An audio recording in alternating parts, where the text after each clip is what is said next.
Buenas noches amigos, ¿cómo están? Mi nombre es Úrsula Chamochumbi, bienvenidos a esta nueva edición de En la Mira, como siempre en el 91.9 de la FM, en PBO Radio, la radio con fe. Gracias a la producción de la Coordinadora Republicana, nos pueden ver también en el portal La Abeja y en todas las cableoperadoras a nivel nacional. Nuevamente bienvenidos a esta nueva sesión para contarles un poco lo que hemos visto hace unas semanas en Chile, en donde se ha cambiado, se ha aprobado reducir la jornada laboral de 45 a 40 horas. 45 es la jornada que tienen actualmente en este país y 40 horas es lo que se ha aprobado. Por supuesto, esto se va a implementar progresivamente en los próximos 5 años, pero de todas maneras esto convierte a Chile en el país en el que menos horas se va a trabajar por ley. Vamos a conversar esta noche con el doctor Martín Cuellar. Él es especialista laboral y socio del estudio BICE Abogados Especialistas. ¿Cómo está, doctor? Buenas noches. Muy buenas noches, muy contento, Úrsula, de estar en tu programa para poder orientar y despejar algunas dudas que pueda generar este tema. Sí, y quería empezar por preguntarle si es que aquí en el Perú se podría dar una legislación parecida a la que se ha aprobado en Chile y cuál sería el camino para aprobarla primero. Bueno, la legislación laboral es una legislación por lo general cambiante. Todos los años hay alguna novedad, pero si tuviese que responder sobre esta ley que se ha aprobado en Chile, en la Cámara de Diputados, en teoría es una modificación que también se podría dar en el Perú. No existe, digamos, existe la posibilidad que a través del Congreso de la República se pueda agendar este tema, que es un tema que en Chile no ha sido de la noche a la mañana. Como tú bien señalaste, antes de su aprobación han habido varios años de discusión, de debate, y es justamente en el actual periodo de gobierno del actual presidente de Chile, que es un presidente justamente de una ideología política ligada al socialismo, que se ha, digamos, tomado esta decisión por una amplia mayoría de la Cámara de Diputados, ¿no? Y como tú bien has señalado, es un tema progresivo, o sea, tampoco es un tema de la noche a la mañana. Este tema, entre otros temas laborales, también puede ser discutido y eventualmente modificado en la legislación laboral peruana. Lo interesante, por llamarlo de alguna forma, de esta ley aprobada en Chile es que contempla la reducción de los días de trabajo también, ¿no? Es decir, que una vez que se implementen las 40 horas, se pueda trabajar 4 días y descansar 3, ¿no? Entonces, esto porque, bueno, hay toda una nueva percepción de cómo debería ser eso, y esto a nivel mundial, ¿no? De cómo debería ser la vida de las nuevas generaciones, ¿no? Que no se debe o no es bueno para la salud estar o trabajar todo el día, todos los días, tal vez dar un poco más de descanso, de esparcimiento a las personas, darle un poco más de enfoque a la familia, hacer actividades que nos permitan desestresarnos, este tipo de cosas, ¿no? Entonces, si es que, o sea, estamos hablando de 4 días de trabajo versus 3 de descanso, ¿cómo afectaría esto a nivel de producción, por ejemplo, si es que se implementara una ley como esta en el Perú? Como tú bien señalas, este es un tema que no ha sido el invento de la pólvora de Chile. Ya Ecuador, entre otros países, siguiendo los lineamientos de la Organización Internacional del Trabajo, se están adecuando a estas recomendaciones. Por lo tanto, hoy es Chile, mañana puede ser otro país y llegará el Perú, sin duda alguna, porque finalmente el contexto internacional influye mucho en el contexto nacional peruano. Ahora, por otro lado, en el Perú, te cuento que si bien es cierto la constitución política habla de una jornada laboral de 48 horas a la semana, y si uno supera eso, obviamente el empleador tendrá que pagar horas extras, salvo que por ahí decida compensarle, ¿no? Para no tener que pagar esas horas extras con horas que no vaya a trabajar el trabajador. En la práctica, dentro del mercado formal, quienes están en planilla, hay empresas privadas y entidades públicas con régimen laboral privado que les ha planteado a sus trabajadores contratos en los cuales solamente van a laborar de lunes a viernes. O tienen un horario que, sumando todas las horas, llegan a 40 horas o menos a la semana. Por lo tanto, en la práctica ya hay muchos trabajadores que ganan su sueldo y no trabajan 48 horas. Por lo tanto, me parece que ya hay una situación que es real, y que en caso se generalizara con una ley ya para todos, obviamente eso va a generar que los empleadores tengan que replantear sus estrategias de productividad, ir preparando el camino para la capacitación, ir también viendo el tema del uso de inteligencia artificial para también combinar el capital humano con el capital, digamos, no humano. Y esto de alguna manera es sano el debate, porque realmente el efecto coronavirus desnudó una situación que no estábamos realmente concentrados en el tema laboral, en el tema del empleo, en el tema del capital humano. Y considero que se hace bien en tocar estos temas porque el coronavirus también reflejó una estadística en la cual señala que los trabajadores formales e informales pasaron por un estrés que afectó su salud mental, ¿no? Entonces ahí también el psicólogo organizacional, que no son muchos con esa especialidad, van a cobrar cada vez mayor importancia en el mercado. Serán contratados para poder también ayudar en este enfoque, que tiene un enfoque cuantitativo de 48 a 40 a largo plazo y un enfoque cualitativo, ¿no? O sea, cómo, digamos, vamos a medir la productividad, la calidad del trabajo y este tema que es también muy importante. Justamente hablando acerca de la pandemia nos trajo, trajo demasiadas cosas, pero una de ellas en cuanto a este tema es el cambio de la modalidad del trabajo. Por ejemplo, ahora existe el teletrabajo, tiene su propia legislación, tiene sus propias normas. Entonces, claro, esto ha sido toda una revolución en cuanto a la forma de trabajar, que se ha ido eliminando gradualmente en algunos casos, en algunas empresas, en la mayoría de empresas, no en todas, porque hay muchas, sobre todo las empresas más grandes, que todavía se mantienen en este formato de trabajo. Si bien es cierto, no para todos sus trabajadores, para algunos sectores específicos, ¿no?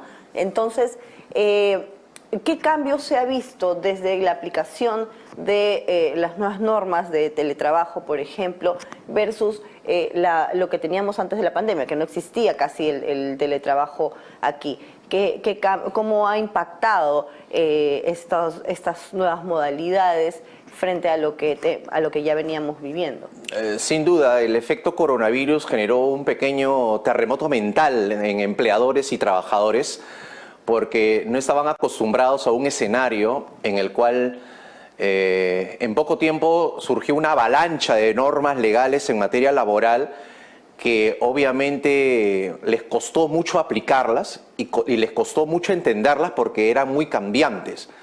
Y hay un aspecto legal que hasta ahora nos cuesta aplicar, que es la parte legal de la seguridad y salud en el trabajo, que me parece que es un tema que debemos de superar antes de entrar en un debate de reducción de horas de trabajo a la semana. Porque justamente cuando llegó el coronavirus empezamos a ver cómo prevenir el contagio, cómo prevenir las enfermedades, pero muchas empresas, sobre todo las MIPES, todavía no cumplen con esta parte de la ley de seguridad y salud en el trabajo. Y esto obviamente ha despertado en la SUNAFIL la necesidad de tener que, por un lado, orientar más, informar más y por otro lado, fiscalizar más. porque el tema laboral está muy amarrado con el tema de la salud, de la vida, de la integridad de las personas. Y si las empresas no entienden de que tiene que haber un consejo de seguridad y salud en el trabajo, entonces yo creo que no estamos podemos caer en el error de ponernos primero el zapato y luego la media, ¿no? Entonces primero tenemos que superar e identificar qué factores están haciendo que no se cumpla con esta ley tan básica y tan elemental para luego empezar a hablar de otros temas laborales. Te cuento, Úrsula, que en el Perú no hay un código de trabajo. Hay un código tributario, hay un código civil, hay un código penal y muchos códigos. Yo considero que también para que la gente tenga a la mano una fuente en la cual resuma y sintetice mis principios, mis derechos y actualice toda la normatividad que está un poco dispersa, yo considero que el Ministerio de Trabajo debería ya trazarse como meta que este año podamos tener un código de trabajo, un código laboral como lo tiene Chile, por ejemplo, para que facilite también la ubicación más rápida y aliente la lectura de estos dispositivos que tiene que ver con trabajadores y con empleadores, ¿no? Y sobre el tema del teletrabajo, lo que obviamente hay que tener en cuenta es que el empleador tiene ahí que apoyarse mucho en la parte del área de gestión del talento humano, gestión de capital, porque no solamente nos quedemos con el lado ya desde mi casa, con mi laptop, sino también cuál es el costo psicológico, o sea, cuál es el efecto mental que genera esta modalidad, ¿no? Entonces yo creo que el tema se abre con un abanico donde lo normativo es importante, pero también surgen otros aspectos sociológicos, psicológicos, ¿no?, que también deberíamos sopesar. Sí, porque, bueno, en otros países esto del trabajo a distancia, el teletrabajo ha provocado realmente toda una revolución, ¿no? Porque las personas ya no necesitan, por ejemplo, vivir en la misma ciudad donde trabajan. Claro. ¿No? Pueden vivir en cualquier lugar del mundo. Hay incluso países, estados, ciudades a donde se alienta que la gente vaya a vivir con una serie de beneficios económicos para que vayan a vivir ahí, pero uno de los requisitos, por ejemplo, es que tengan un trabajo remoto, ¿no? Entonces, esto alienta el crecimiento de las ciudades, que las personas vayan y gasten su dinero, pero que ellos mismos traigan pues su capacidad de producir, digamos, ¿no? De estar, de ser ellos mismos, de tener un sueldo, de ser ellos mismos los que están llevando absolutamente todo a esa ciudad, porque la ciudad no tiene que proveerles un trabajo, por ejemplo, que es uno de los problemas, ya hablando de otras realidades, uno de los problemas que, por ejemplo, ciudades pequeñas no pueden ofrecerle a los trabajadores porque no hay pues tanto empleo en la ciudad. Sin embargo, cuando estos trabajadores llegan con un trabajo ya bajo el brazo, por decirlo así, solamente están yendo a la ciudad a hacerla más grande, ¿no? A comprar sus productos, a comprar en sus negocios, a gastar el dinero que viene de otros sitios, probablemente de ciudades mucho más grandes, incluso países, y estas personas están aportando al crecimiento de estas ciudades. Tú has dicho algo muy cierto, Úrsula. O sea, el crecimiento económico del Perú no solamente debe centrarse en Lima, sino que también deberíamos, ahora que ya el coronavirus está aún más controlado que antes, retomar el tema de la descentralización, que parece que es un tema que... El problema es que aquí esa realidad es totalmente distinta, porque en lugar de que se propicie el trabajo remoto, la mentalidad, la idiosincrasia, parece, porque la verdad, haciendo una evaluación, no hay realmente otras razones por las cuales no se pueda seguir haciendo trabajo de remoto que se ha hecho durante 2 o 3 años, ¿no? Entonces hay gente que ha trabajado bajo esa modalidad, empresas que han invertido en que sus trabajadores tengan sillas, tengan laptops, tengan diferentes cuestiones tecnológicas o ligadas a la tecnología en sus casas, para que luego estas personas igual tengan que regresar a trabajar, incluso en el Estado. En el Estado las personas vulnerables, por ejemplo, han sido las últimas en regresar a trabajar y han regresado hace unos meses, pero ya tuvieron que regresar todos. Cuando hay trabajo que se ha hecho sin ningún inconveniente durante 3 o más años, desde sus casas. Eso se llama criterio. Y ese criterio, porque no somos robots, somos gente que estamos obligados a pensar y repensar las cosas de cada situación, de cada trabajador, lo tiene que hacer el área de recursos humanos o el área de gestión del capital humano, ¿no? Pero lamentablemente las MIPES, que el dueño hace de todo, a veces no recurre a un especialista en estos temas. Son las grandes empresas o las medianas empresas que sí tienen un desarrollo organizacional y tienen un área que por ahí los pueda alertar o pueda subir mayor protagonismo. La revolución en la legislación laboral que se viene dando está exigiendo un cambio de paradigma desde la gestión de los recursos humanos. Desde ahí parte de los criterios que tú bien señalas, de no hacer un borrón y cuenta nueva, sino entender primero quiénes son mis trabajadores, su realidad, su situación actual, su situación emocional, y sobre eso evaluar, ¿no? ¿Se puede desempeñar en esta modalidad o tiene que regresar a esta otra modalidad? La empresa tiene una autonomía y la ley se tiene que interpretar no literalmente, sino de manera sistemática y acorde a la realidad social y de la empresa. Entonces, he ahí también la labor del abogado, tener que interpretar la norma para cada caso en particular, ¿no? Pero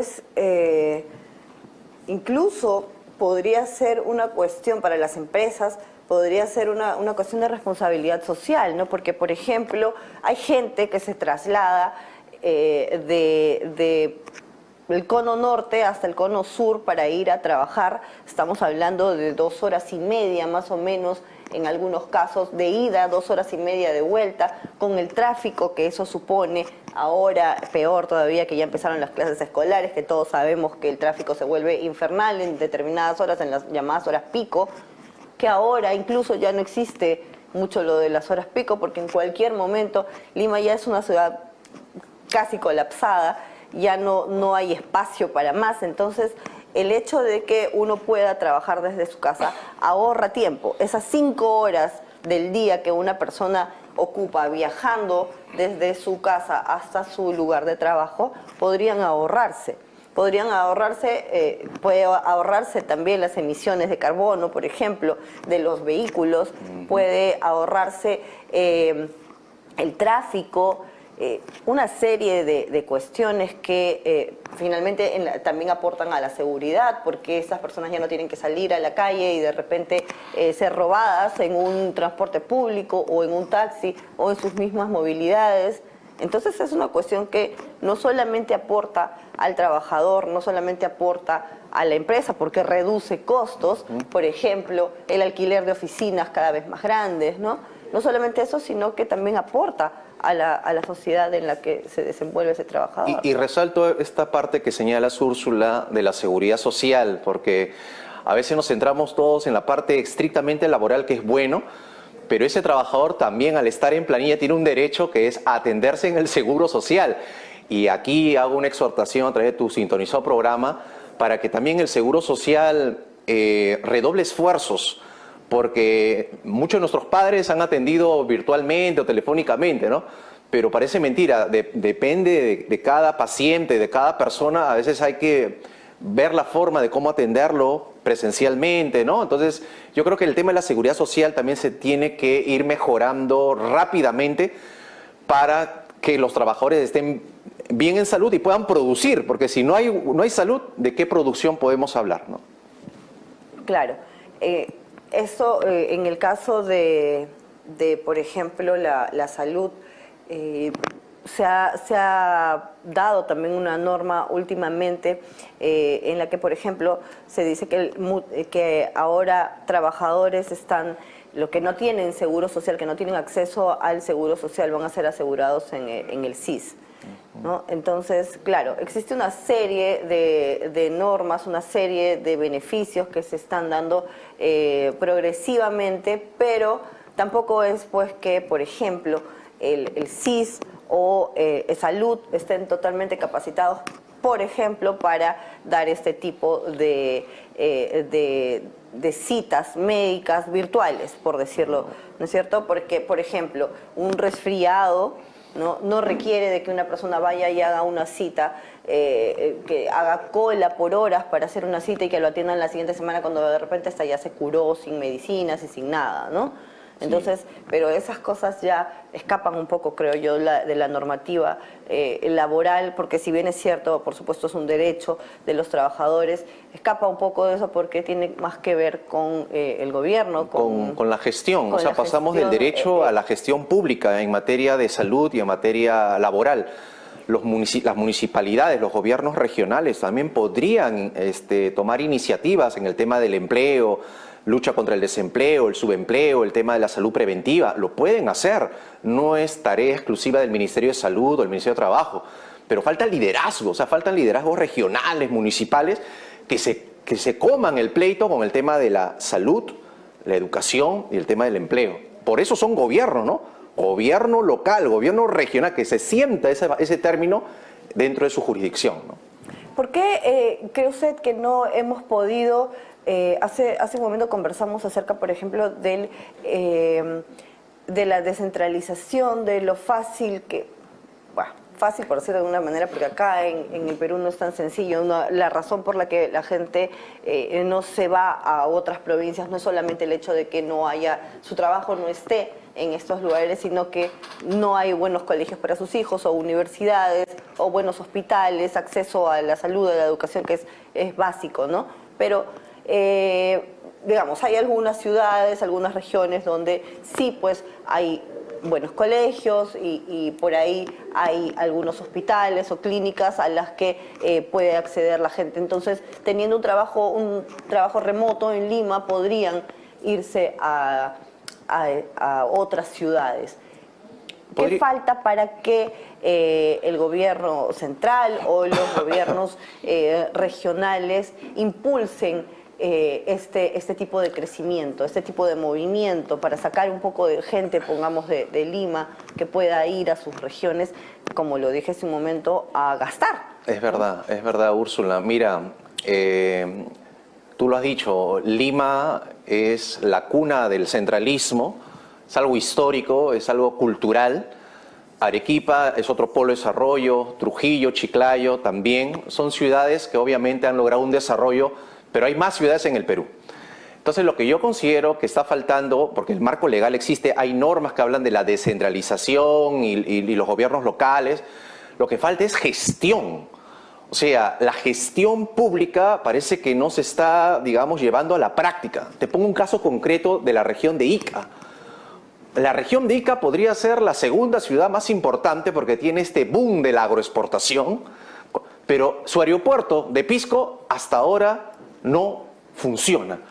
Siguiendo el segundo aeropuerto, entiendo yo, después del Jorge Chávez, no está sirviendo para fomentar el turismo, el comercio, el tema del puerto en Pisco.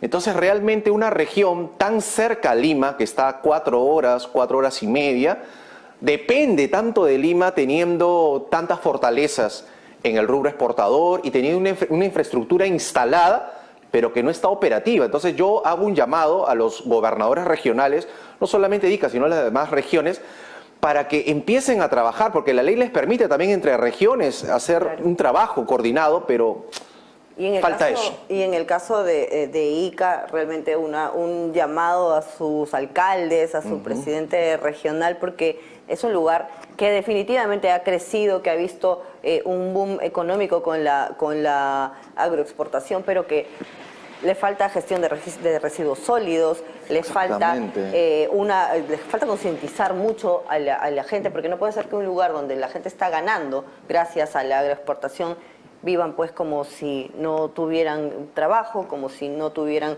en un lugar sucio. No siempre es nada más la cuestión económica, sino también cómo mejorar el nivel, la calidad de vida. La marca Perú, sí. Yo creo que hay que alimentarla todos. Muchísimas gracias. Muchas gracias, por haber estado con nosotros esta noche. Muy amable. Gracias, amigos, también a ustedes por habernos visto o escuchado. Ya saben, nos vemos la próxima semana aquí en el 91.9 de la FM, en PBO Radio, en la radio con fe. Síganos también en las redes sociales. Pueden ver el programa a través de Facebook, de Instagram, de Twitter, de TikTok y en YouTube. Estamos como CRTV. Nos vemos la próxima semana. Chao.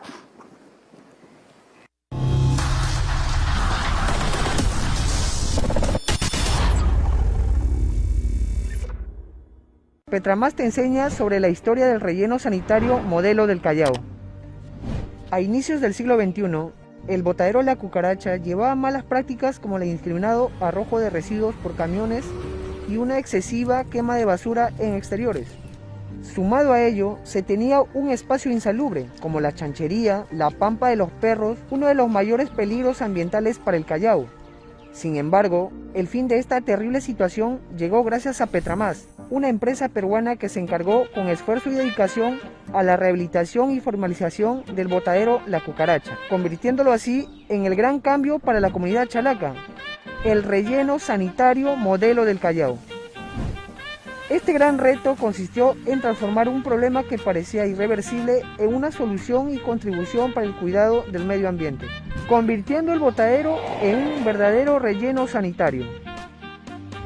Es así como Petramás fue implementando los proyectos más exitosos a nivel nacional a favor del Callao, como su mecanismo de desarrollo limpio y la recién inaugurada central térmica Biomasa Callao, con la cual se genera energía verde a partir de la basura, haciendo de Petramás el equipo líder del Perú en la gestión integral de residuos.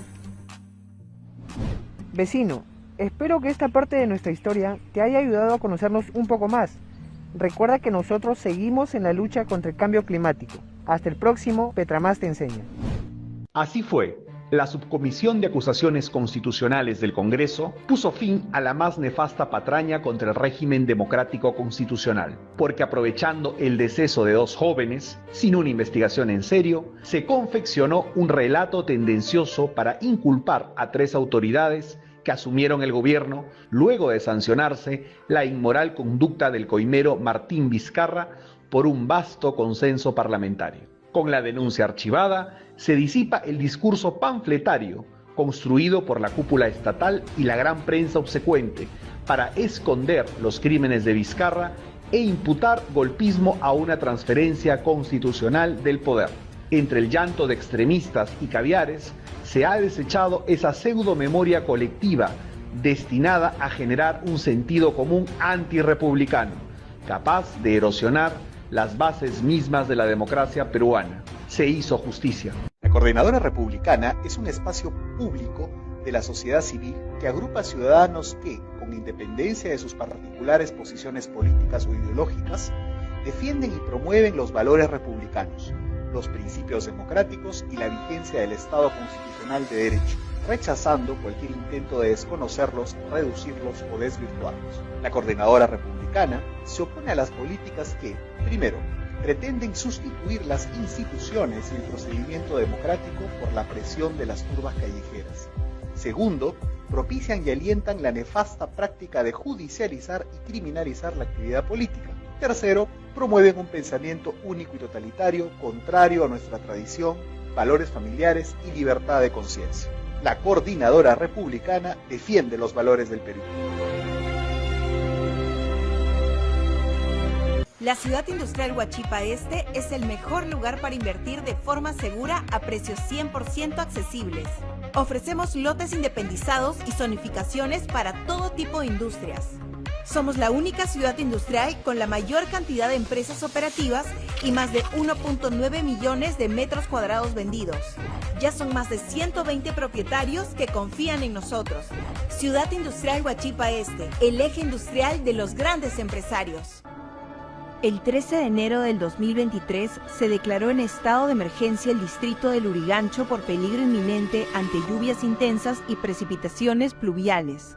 Ante ello, Petramás, en apoyo a la Municipalidad de Lurigancho Chosica, realizó la limpieza de desmonte, nivelación y descolmatado de los badenes Canoa y Cadena. Durante 3 días consecutivos, junto a sus diversas maquinarias y trabajadores, entre obreros, operadores e ingenieros, con la finalidad de mitigar el riesgo ante el desborde del río Huaycoloro.